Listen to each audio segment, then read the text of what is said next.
I'm about to show you the secret to making the perfect grandma pie. Before we get started on the grandma pie, let me show you which pan we're gonna use to cook it. So this is a Lloyd pan. It's actually a Sicilian pan, but it's perfect for grandma as well. To get started, we're gonna take olive oil and pour it right into the pan. Next, grab a brush and just take that olive oil and make sure you spread it out evenly. Next, we're gonna take 360 grams of dough and drop it right into the pan.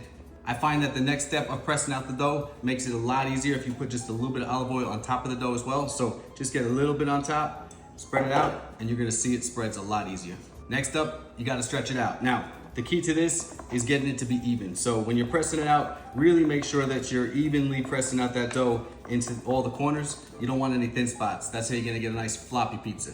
Now, other than keeping the dough even, you're gonna notice there's gonna be a lot of air pockets, especially if it's been fermenting for like 48, 72 hours. So it's okay to pop some of those, but just be a little gentle with it because you still wanna have those air pockets when you're cooking the dough.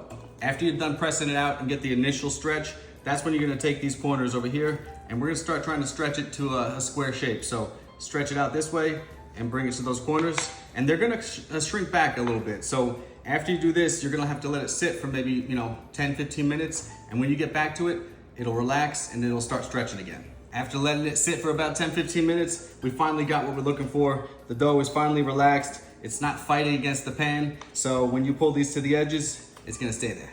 Last step before you do the par bake, you're just gonna take your fingers around the edges and kind of form a little bit of a crust, and then you're good to go.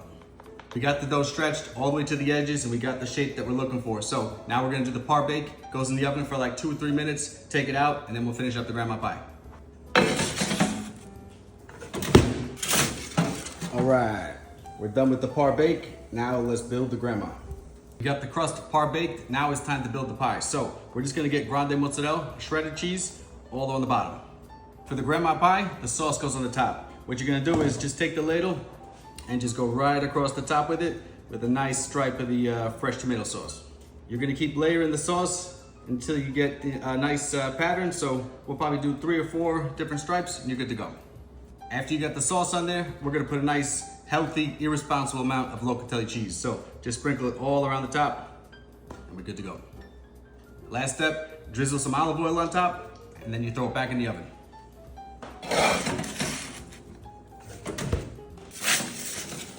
All right, and there's the finished grandma pie.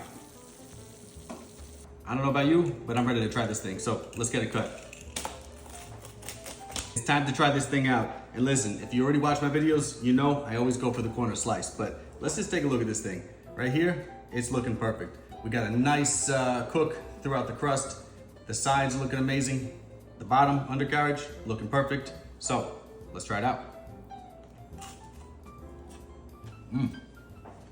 That's crispy. Listen, I've only made a couple of grandma pies. I'm actually new at making this style, but it's one of my favorites from Long Island, so let's try the crust. Amazing.